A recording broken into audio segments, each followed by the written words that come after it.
I'm not anti-government. I don't believe in terrorism. And I want to make it especially clear that there are a lot of good people in the FBI and the CIA, naval intelligence, army intelligence, military intelligence, NSA. Unfortunately, there are a few key people in key positions who have made a difference, a big difference, in what's happening in America today. I retired from the FBI March 1979. At that time, I was in charge of the FBI Los Angeles Division. I had more than 700 personnel under my command. The Attorney General of the United States, Griffin Bell, asked me after I retired if I'd coordinate security for the Pan American Games. I did. I was a consultant in the 1984 Los Angeles Olympics. I was a consultant for former Governor Jerry Brown, California Narcotic Authority. So I do have credentials. My first major and credibility, believe me. Now, if you read the internet, you may not think so, because there are some heavy-duty FBI informants out there like Stu Webb and Barbara Hartwell, who are MKUltra mind control victims, CIA mind control victims, who are making all kinds of disparaging remarks about me. But I don't want to deal with those people, because if you read their material, you'll see that it's designed to discredit people like me, former State Senator John DeCamp, and other leaders who are trying our best to expose what's happening in America today, and actually around the world. I personally investigated the Oklahoma City bombing case. Huge cover-up. Jack Kennedy's assassination, huge cover-up. Bobby Kennedy's assassination, huge cover-up. World Trade Center, huge cover-up. Okay, terrorism. They're using it as an excuse to take away our constitutional rights and our civil liberties. Cosmic flame. The Bilderbergs.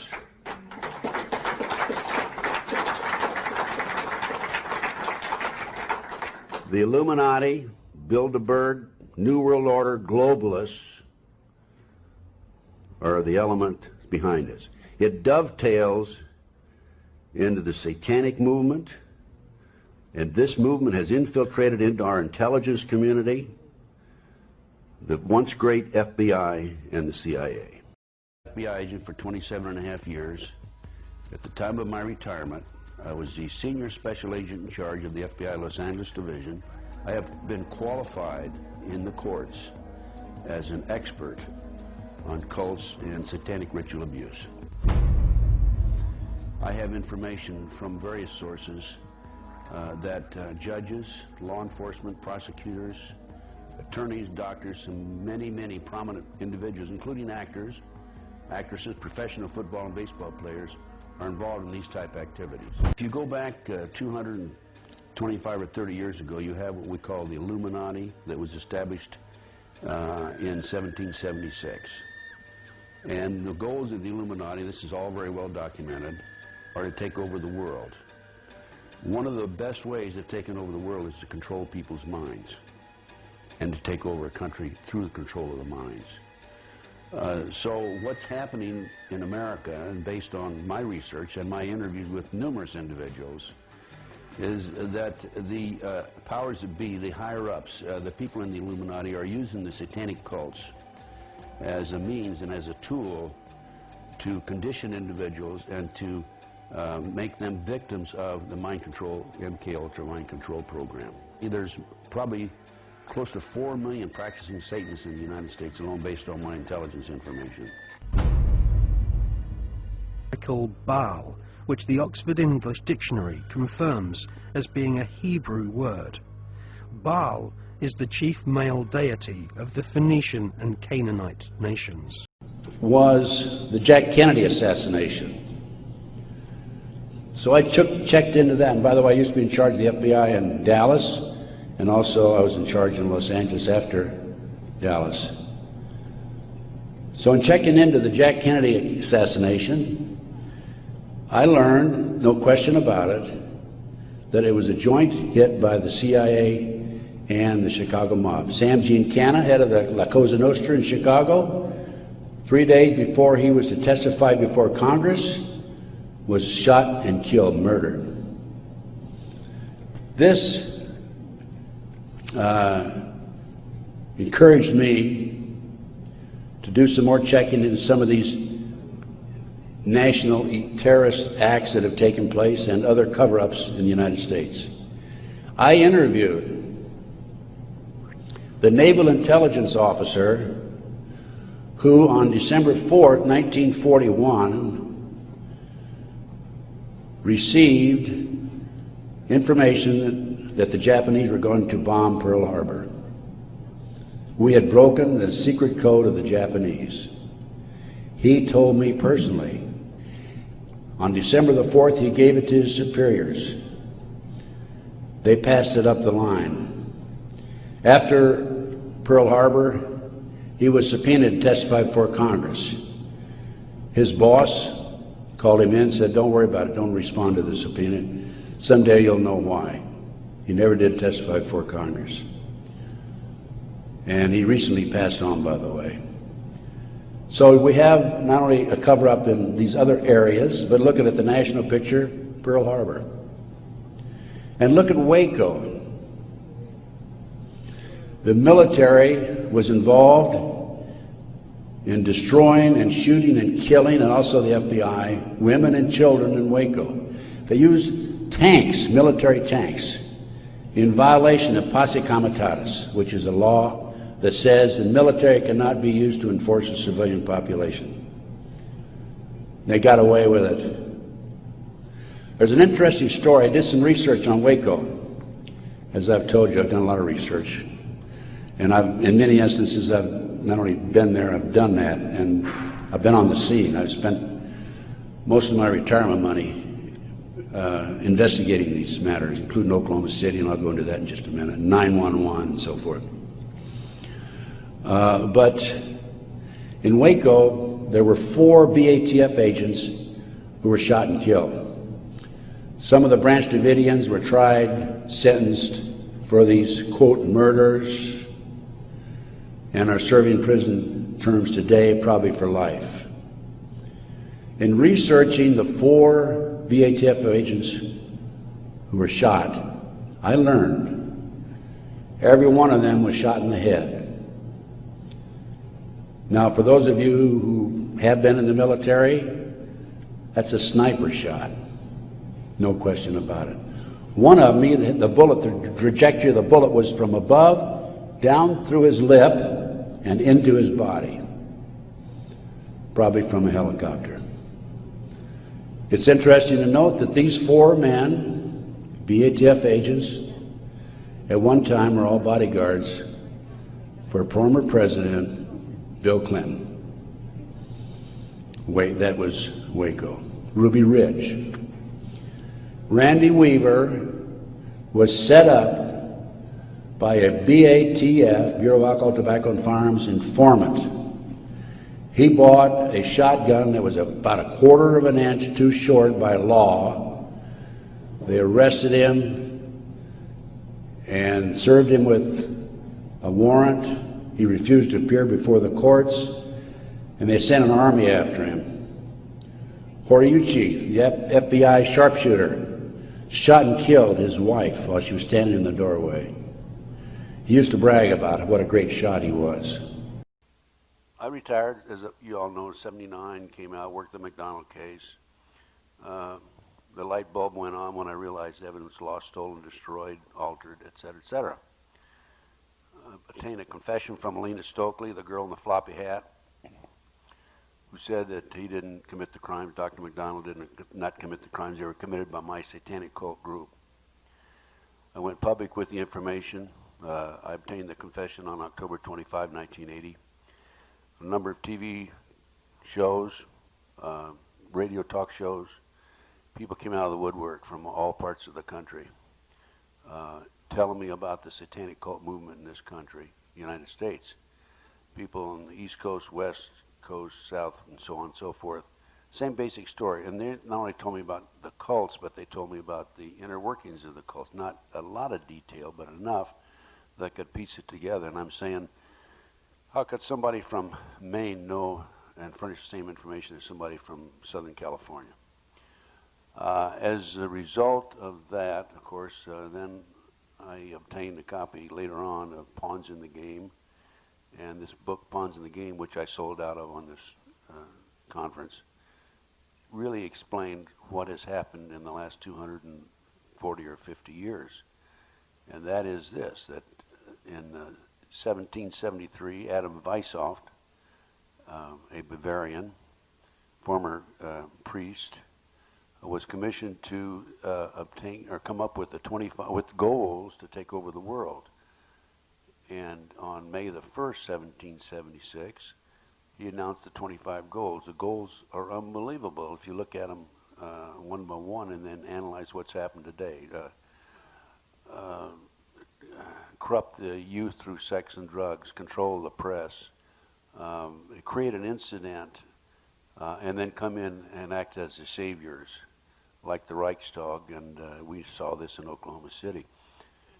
So then, not only did I, of course, research the Illuminati and come up with the answer there, but these people kept calling me from around the country. They've been calling me now for 22 years. And based on the information that's been furnished to me, this evil element has infiltrated virtually every level of society. Okay, it's in the government. They've gone out of their way, of course, to infiltrate in city, county, state, and the federal government. It's in the banking system. It's in the courts. It's in the prosecutors, the attorneys, doctors. It's mind-boggling. It's unbelievable. I have been asked how many.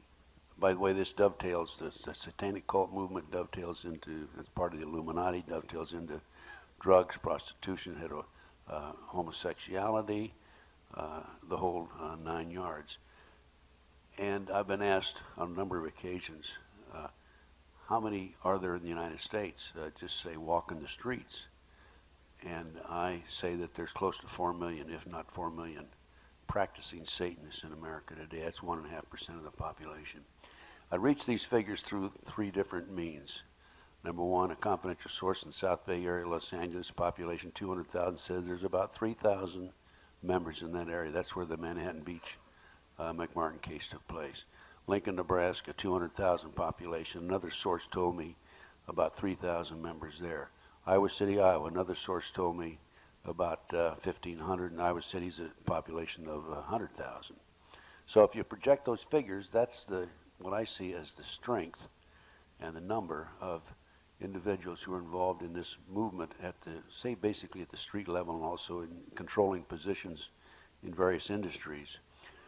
So it is a serious problem. What we're going to do about it, I don't know. The best we can do is just expose it and try to wake up America. It dovetails into the banking system, as Eustace will tell you, I'm sure. And it's even in the military. As Bo mentioned to me, I think just yesterday, the military declared Satanism a legitimate religion, and they can practice. So what year was that, Bo? It was 1976. It was the year I changed on my dog tag my religion to Special Forces. And the Inspector General was very chagrined because he came and said, Bo, you're the commander of Special Forces. We cannot gig you. We don't want to. You've got to change your dog tag. And I said, look, if you can put Satanism as your religion, as an official Army recognized religion, don't tell me I can't have Special Forces as my religion. And so the troops heard about it, and they all changed their religion to Special Forces too. I'll try to cut the rest of the answer as short as possible. Do I think that the FBI and the CIA, I'm not talking about the whole group. There's a lot of good people in both agencies. But do I think that they're incompetent? No. Do I think they've been infiltrated? Yes. And in the FBI in particular, I'll tell you what happened here when Reagan was president.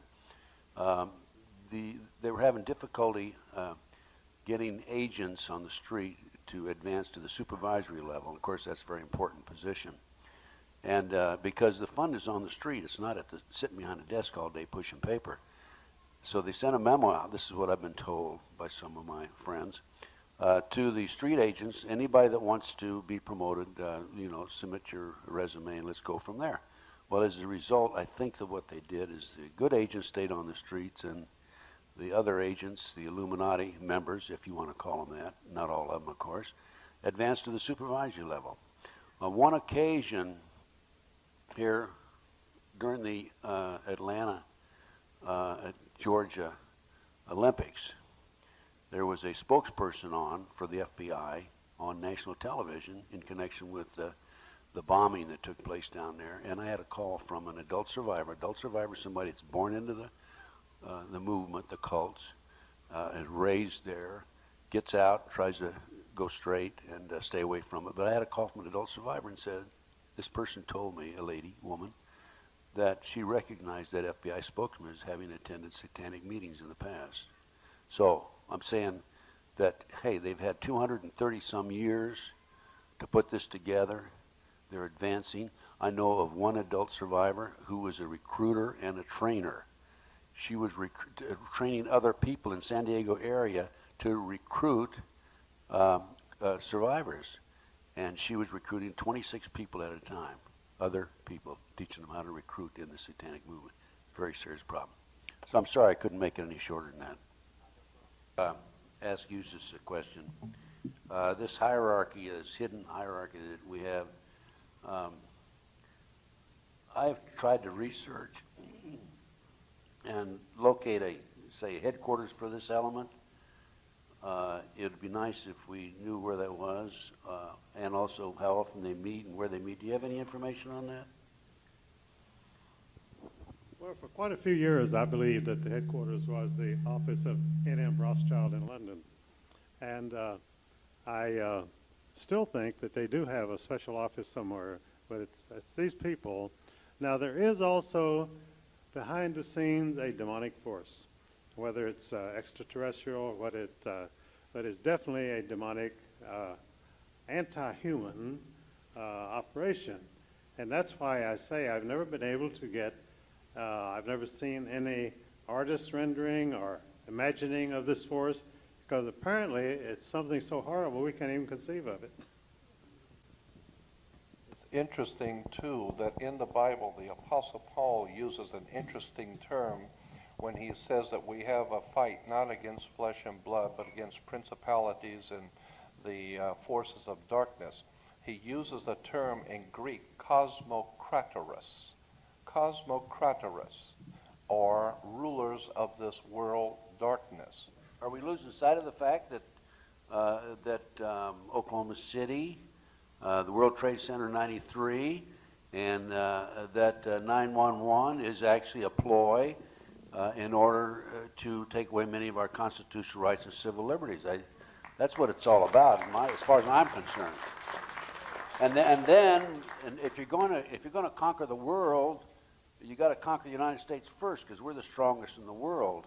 And in order to conquer us, you can do several things. Number one, you control the food, as Henry Kissinger has said in the past.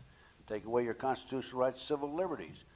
Put the so-called enemy behind bars and control them. Set up the 10 districts that's been set up in this country, so we won't be able to travel from one district to another. And the internment camps. I was talking to the former civilian head of the prison system in the state of Texas in 1997, and he told me that there are 8 prisons in Texas, brand new prisons that have been built, that are manned, but there's no inmates in there. So that's, in my opinion, sure, money's part of it, but the bottom line is another step toward taking over the United States and taking over the world, the Illuminati plan, the golden plan. Bo is a great guy. Everybody up here is great. I'm so proud to be up here with them. I'm really flattered, because I know we have some real Americans here. Brian, thank you for inviting me and thank you, making Ted. me part of this fantastic event. I've given a number of lectures across the country, and I have to say this is rates number 1 as far as your people are concerned, and as far as Thank you the very reception much. is concerned. Just let me say this, that I don't think there's any question about it. I think that people are waking up, and it started with the Jack Kennedy assassination, followed by Bobby's assassination. There were more bullets in the walls of Bobby's assassination than there were in Bobby.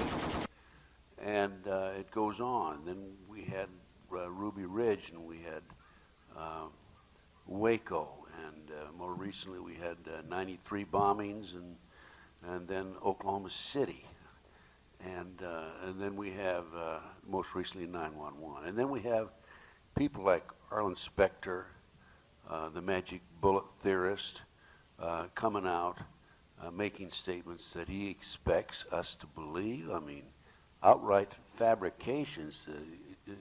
It's impossible on the Jack Kennedy assassination for those bullets to have gone 90-degree angles 3 times. But the people are waking up, and I notice it as I travel around the country, and this is great. This is wonderful, because that's what we have to do. We have to wake people up.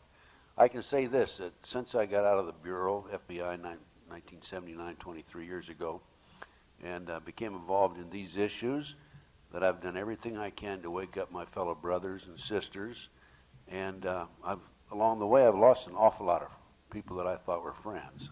I mean, they don't even return phone calls anymore, but I don't care, because it's important that we follow the path of truth, that we don't weave to the left or to the right. If you know you're right, and my mother and father taught me this, if it's the truth, you don't have to apologize to anybody. And that's what we have to do. That's what each and every one of us has to do. I have a tremendous amount of research, as you know, if you visited my table, and anybody that bought any of my research, there's no copyright with me. I want you to take it and make copies and get it to your friends. Educate as many people as possible. One of the most common questions I'm asked is, what can I do? I'm a housewife. I'm a businessman. Usually it's housewives.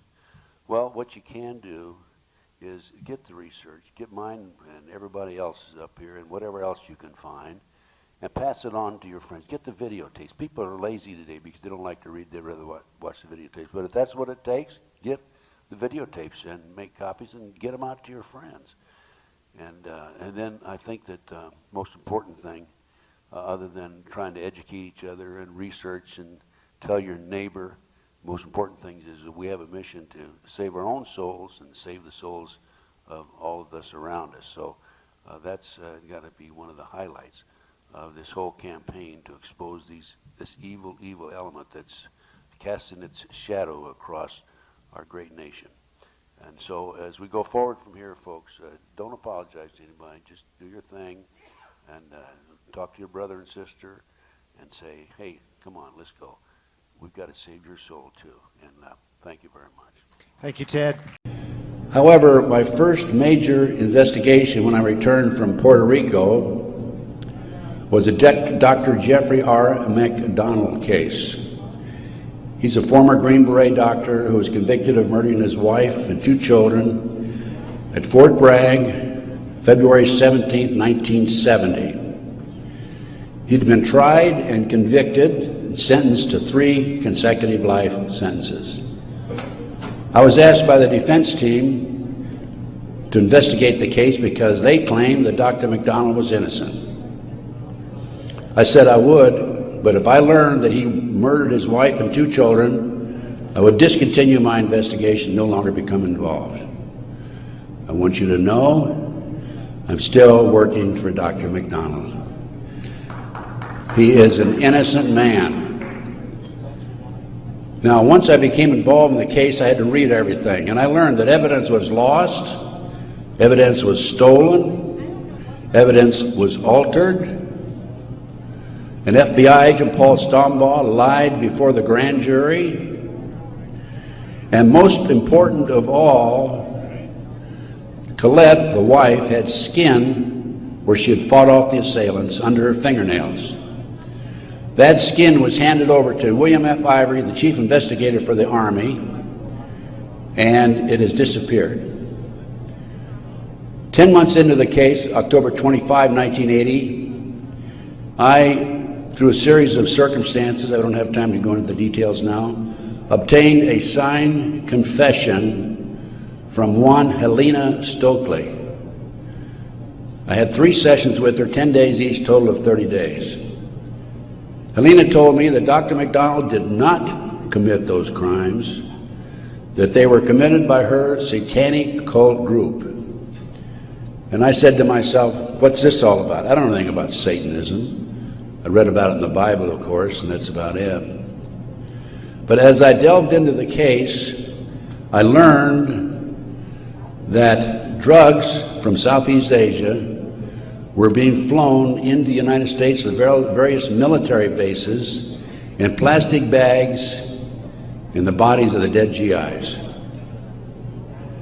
I further learned from Helena that her satanic cult group was involved in distributing these drugs up and down the East Coast. They were mad at Dr. McDonald because he was abusive to the cult members and the GIs who went to the civilian hospital where he was moonlighting for relief of some sort. So they went in and attacked him that night. There were a total of 7 involved in the crime. She named them all for me. Right now, today, I know where some of them are located.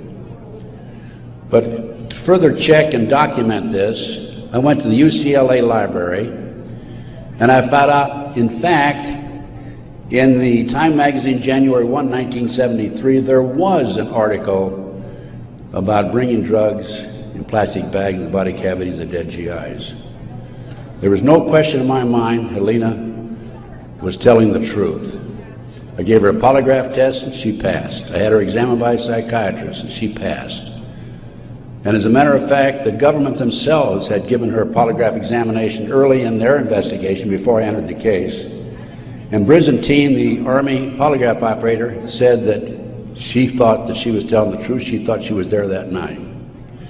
Now, the most recent series of events in the McDonald case, now I'm telling you a little bit about the McDonald case because that's what woke me up as to what was going on. It was after that I started researching and went back and found out about the Illuminati.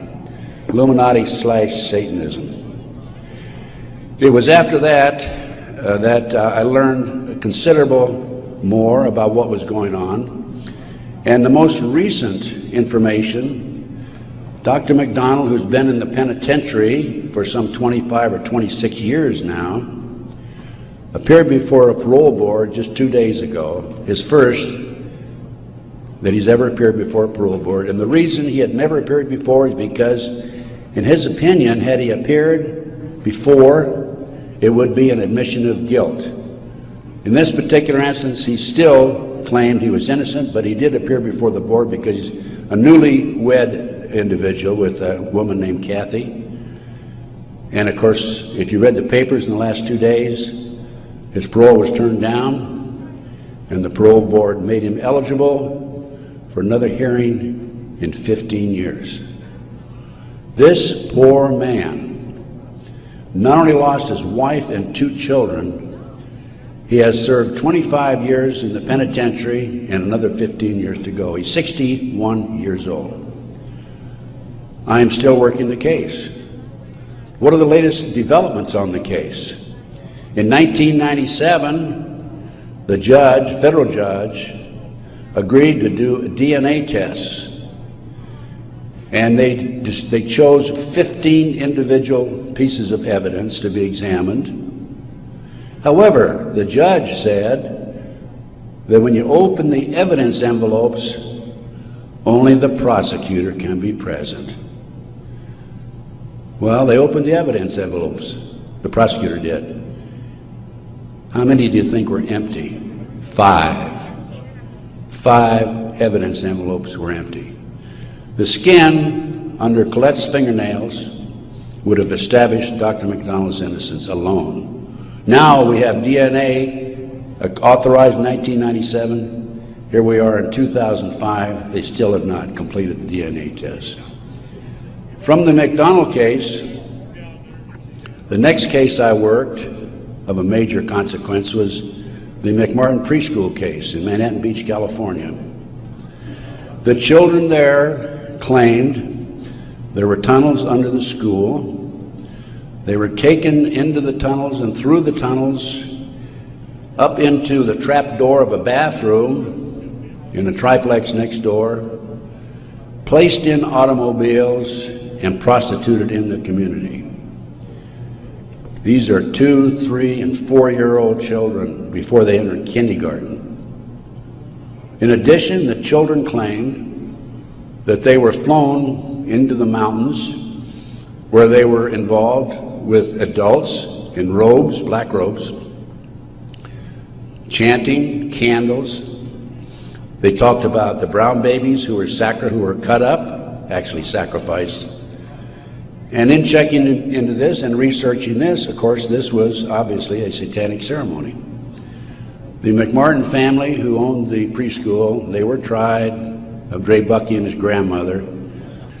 I had an opportunity in 1990 to gain control of the school. Now, the school had been given to Danny Davis, the defense attorney, and he had sold it, even though he made $15 million on the case, by the way. He had sold it to a contractor who was going to tear it down. When I learned this, I contacted the contractor. I said, I want to be given an opportunity to go on that school and look for the tunnels. The authorities had looked for them in 1987. They said they could find no tunnels. Along with some of the parents, we hired Dr. Gary Stickle, UCLA archaeologist. He hired his crew and brought them in, and in 34 days, Dr. Stickle said there had been tunnels under that school. They were covered up, and they were covered in. An informant of mine told me that there was an abandoned satanic site in Crestline, California, up in the mountains. I went up into the mountains and obtained photographs, of the site. I have a lecture that I give where these pictures are available. It's called Gunderson Chronicles number 2. It's a 4-hour lecture that I gave in Kansas City a number of years ago, which shows this abandoned site and also pictures from the McMartin Tunnel school dig. From there, I became involved in another case, very frightening case, because I established, with the help of people like John DeCamp, former state senator in Nebraska, that we have in this country today a covert military criminal enterprise, government enterprise, primarily by U.S. military intelligence, that is operating full throttle, and everybody refuses to investigate it. In the Nebraska case, it's called the Franklin Cover-Up. This is the book here that John DeCamp wrote, by the way. It's all documented in there. And in that particular instance, they were taking children out of foster homes, orphanages, Boys Town, driving them from Omaha, Nebraska to Sioux City, Iowa, 184 miles away, placing them in private jets and flying them to Washington, D.C. for sex orgies with prominent people, including congressmen, senators, and certain people in the White House. It's well documented. I have personally talked to Paul Benassi. I had a 5-hour interview with him. It's a tape that's available. I don't have it with me here, but you can order it.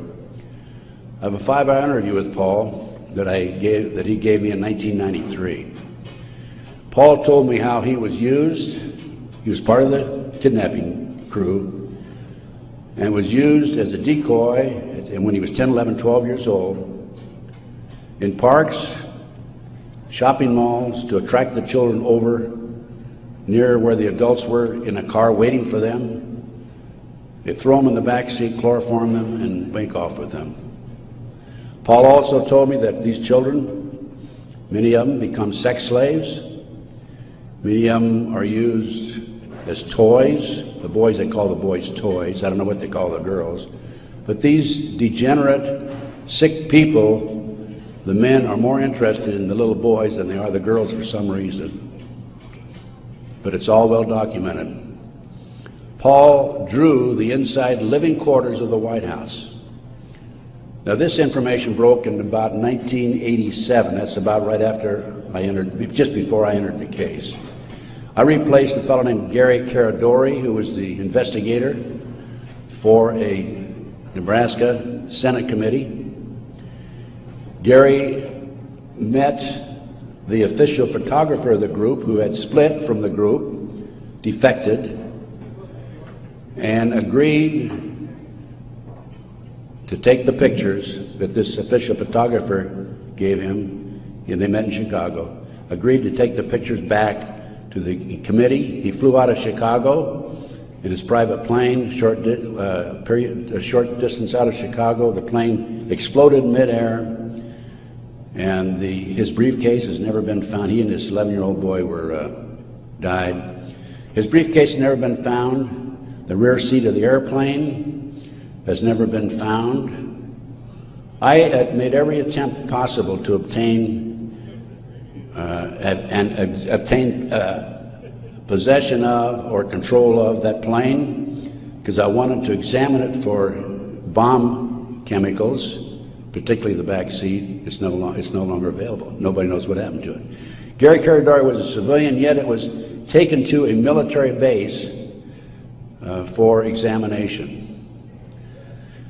A deputy sheriff was the first one on the scene.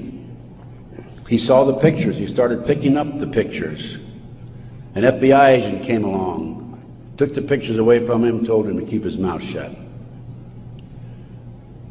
He started talking to a few people. A year later, his wife was murdered. He's no longer talking. This international child kidnapping ring, I later learned, was out of Washington, D.C.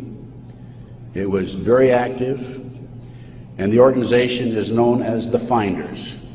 And I have a report on the Finders back there. Everything I'm telling you is documented, by the way.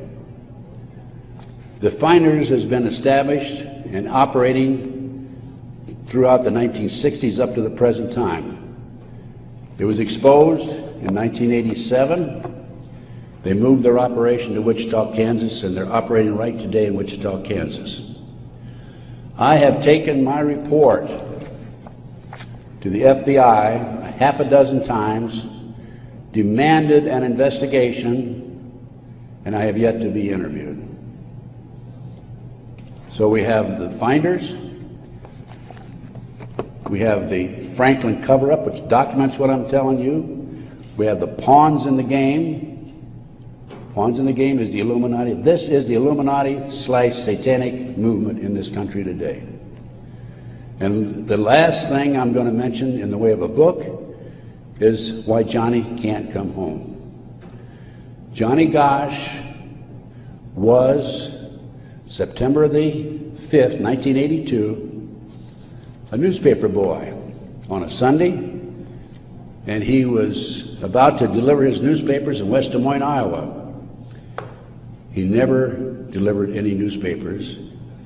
He disappeared.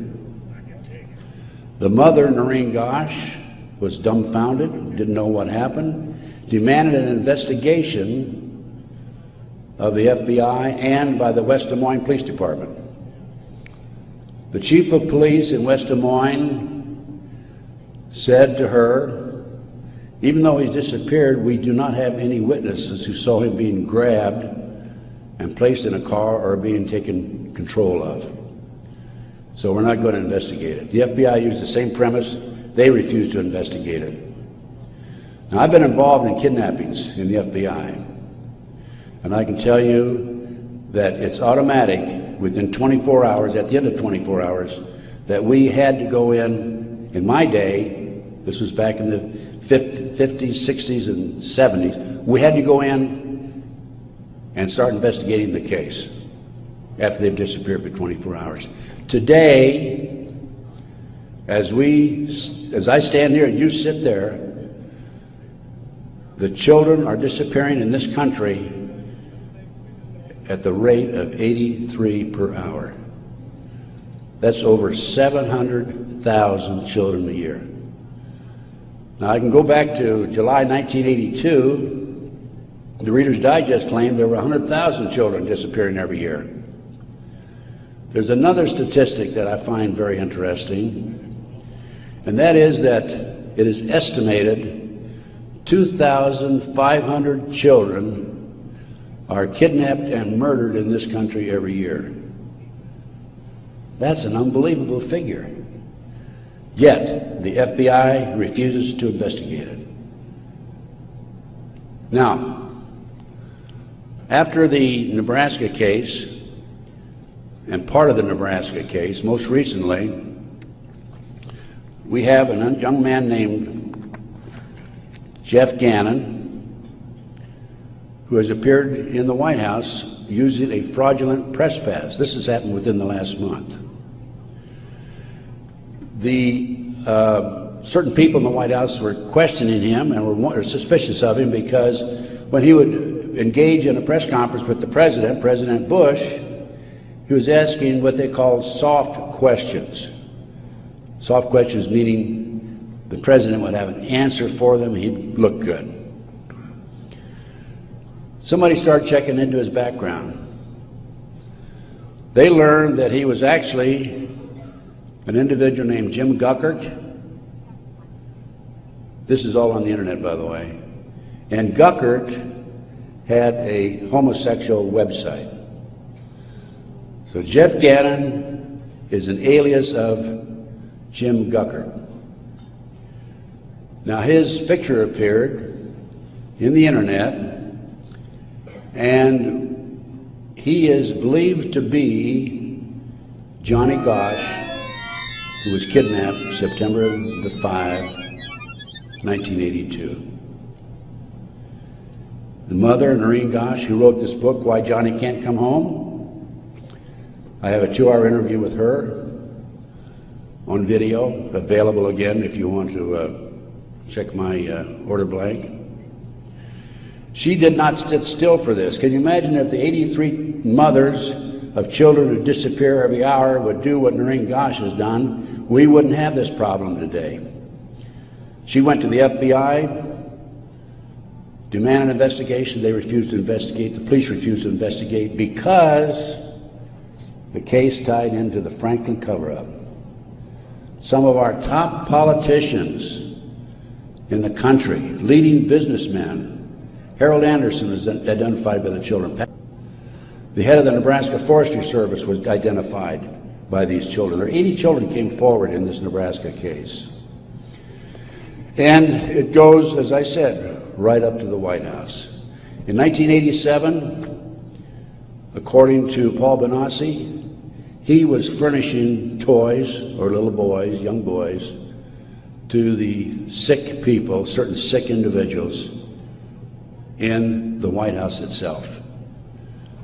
I have the names of some of these people. No need to mention it here. Some of them are mentioned in the Franklin cover-up. But it does appear that Jeff Gannon is, in fact, Johnny Gosch. Noreen Gosch, the mother, has looked at the pictures. She believes it's Johnny Gosch because he has a scar on his right cheek about the size of a nickel. It's white. Gannon has a scar there also. Little Johnny Gosch had a birthmark on his left chest about 8 inches long. From looking at pictures of Jeff Gannon on the internet, it appears that he had a birthmark at one time, and there's been an attempt to erase it. I personally talked to one of the youngsters who was involved in this network. I've talked to several of them. And he assures me that Jeff Gannon is, in fact, Johnny Gosch. Well, how did Johnny Gosch get from West Des Moines, Iowa, 12 years old, all the way with a phony press pass into the White House as of a few weeks ago? Well, what happened to Johnny is that he was transported from West Des Moines, Iowa to Sioux City. He was placed on a farm for 3 weeks, sexually molested. He was taken to the mountains in Colorado, placed in a cage in a house of some sort, or a cabin, And then later, he was used as a sex slave. A sex slave. They didn't kill him, they didn't sacrifice him, although a number of these kids are sacrificed in satanic ceremonies. Now, he escaped with another young man. They stole a car. And in 1997, Johnny knocked on his mother's door at 2:30 in the morning, Noreen Gosh, and said he wanted to talk to her. He was there with another young boy. He came in, he told Noreen, he says, "Mother, I was kidnapped. I've been placed in a covert military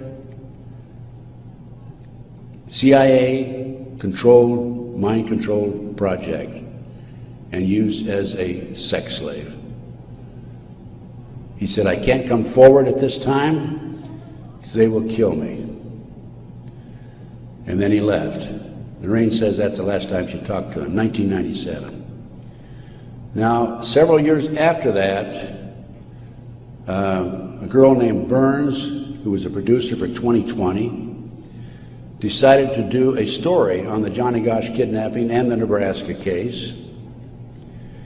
And she interviewed me. In fact, I spent 5 days with her, gave her the benefit of all my research, which is available to you folks also. And then she got a lead that Johnny was hiding out on an Indian reservation in northern Minnesota. She went there and flushed him out, and he basically went into hiding, and now he shows up at the White House. He was a mind control victim. If you don't know anything about MKUltra mind control program, it came into this country through the German scientists after World War II. They were involved with the Nazis during the war and prior to World War II in developing robots and individuals to be used on command for anything that they wished, including assassinations and other nefarious activity. The MKUltra program, CIA mind control program, was investigated by Congress in 1987. Congress said, CIA, you got to quit doing that. You're bad boys. And they said, we will quit. Don't kid yourself. It's very active today. There are people like Barbara Hartwell out there who are mind control victims. She's another one who's been bashing me. I must be doing a pretty good job because I wouldn't have these people criticizing me on the internet like they do. And of course, it doesn't bother me in the least. But going back to the Nebraska case and MKUltra, a lot of this training took place at Offutt Air Force Base in Omaha, Nebraska, which was Strategic Air Command headquarters. You recall after 9/11, the president flew to, I think it was to the south, someplace in Louisiana or New Orleans, and then he flew to Offutt Air Force Base in the afternoon of September the 11th, 2001. And they had a party there that morning at 9:30 in the morning. He missed the party. He was sorry he missed the party. Warren Buffett was there, by the way. And the MKUltra program has been very actively administered, not only at Offutt Air Force Base, at Fort Bragg, North Carolina, the place where Dr. McDonald's family was slaughtered in 1970. Now, the Nebraska case, I don't want to leave that without telling you that in the early 1990s, Yorkshire TV came to the United States with a camera crew for 7 months to do a documentary on it. They went back to England, produced the documentary, and they brought it over into the United States. It was listed in the TV guide to be aired on May the 3rd, 1994. When certain members of Congress found out about it, they threatened the cable industry with restrictive legislation. Somebody anonymously bought up the rights to the videotape or the documentary and ordered all copies destroyed. I just happen to have a bootleg copy of that documentary, and it is available. I have been selling these and these books and getting this report out of mine to anybody that's interested in it. So About 6 months ago, as any good investigator would do, I said, I'm going to get a copy of that TV guide. I didn't have a copy. John DeCamp had one at one time, couldn't find it. And I received a copy of the TV guide for May 3rd, 1994. 10 p.m. Discovery Channel. It's not listed. A nature show is listed instead on the new reprinted edition. I'm not going to be outfoxed by these people. I went to the Los Angeles Times TV log. It's listed, Conspiracy of Silence. I called a friend of mine in Philadelphia, and I said, check the TV log for the Philadelphia Inquirer. Conspiracy of Silence is listed in the Philadelphia Inquirer. The power of the press. They changed and reprinted the whole TV guide. It never has been shown publicly in the United States, and I doubt if it ever will be shown publicly. But as I said, it is available to you. Let's go back to 1776, May the 1st.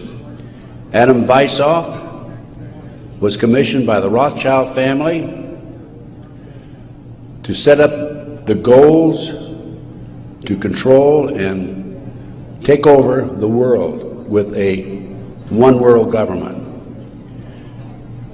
Adam Weishaupt came up with 25 goals.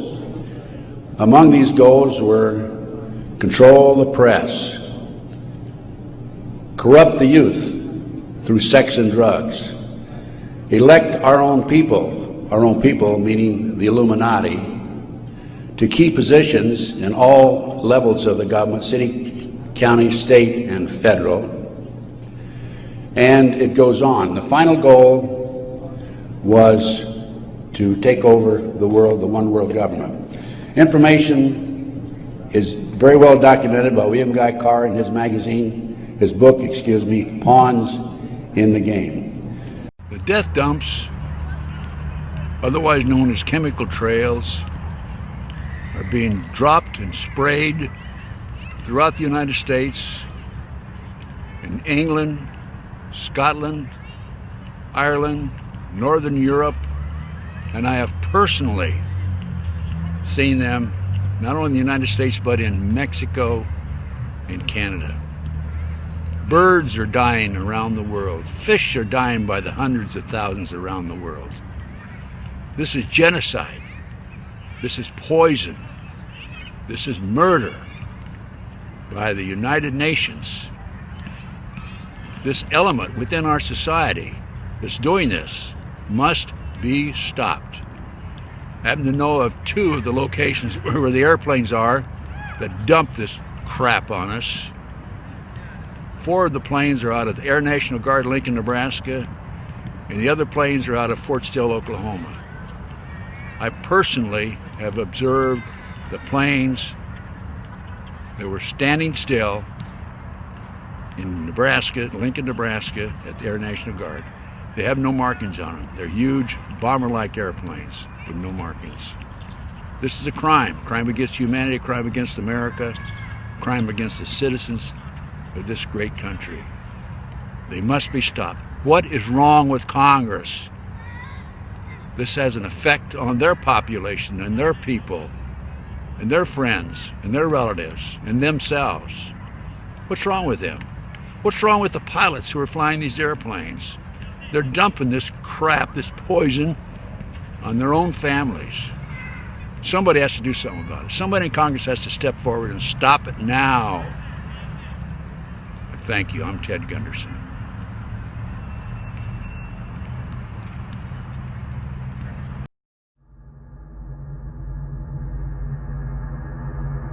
The FBI today is not the agency it was 40 years ago. And I'm convinced that the FBI today has been infiltrated by the Illuminati, as has the CIA, as has military intelligence, as has NSA, and I think our government's being run by the Illuminati, to be honest with you. Well, the CIA has been often called the enforcement arm of the CFR, the Council on Foreign Relations, at 58 East 68th Street in New York City. It's the Rockefeller Bund, the Cassius cartel that owns the Federal Reserve. They involved with the Bank of England. We're seeing the major operation coming from London and from New York City and Washington. Do you think that these craft are military? Is this done by, do you think Leon Panetta is flying out the military, or is this private contractors, possibly through Evergreen Air, that would be putting these dispersants upon us? Well, I believe, since you have the Lincoln, Nebraska Air National Guard involved, I would say it's government. I don't think it's private contractors, but I don't know. Well, we got a different opinion here, but there are those who are watching this show right now who know there are pilots that would like to come forth. They're just hunting for a website that will address this issue, because a lot of these chemtrail sites are not addressing the issue. They're not pointing their cameras and the telescope and their ire and anger on the target. But we find out that there are some people who are coming forth in private. They're telling us at this base up here in Oregon. There's a woman who was at a bar, and she was talking to some of the guys, and they were bragging about dropping this stuff all over the people of the planet. What is the mentality of somebody like that? Are they like the guards at Auschwitz and Dachau? I would guess the mentality of these people who are doing this, there could be mind control victims, or I would say the military, and they do what they're told. Like you mentioned a few moments ago, this fellow that was in a firefight, he didn't know who he was shooting at or why he was shooting at him. But the thing that bothers me is, don't these pilots know that they're putting death dump on their own families? Okay? That would bother me if I was doing this and dumping this poison on my own family. And I don't understand it. I can't understand it. I can't explain it either. What are you going to tell them? Look in there. I'm telling the pilots to come forward, and we'll put you on camera without using your name and your face. .org at gmail.com.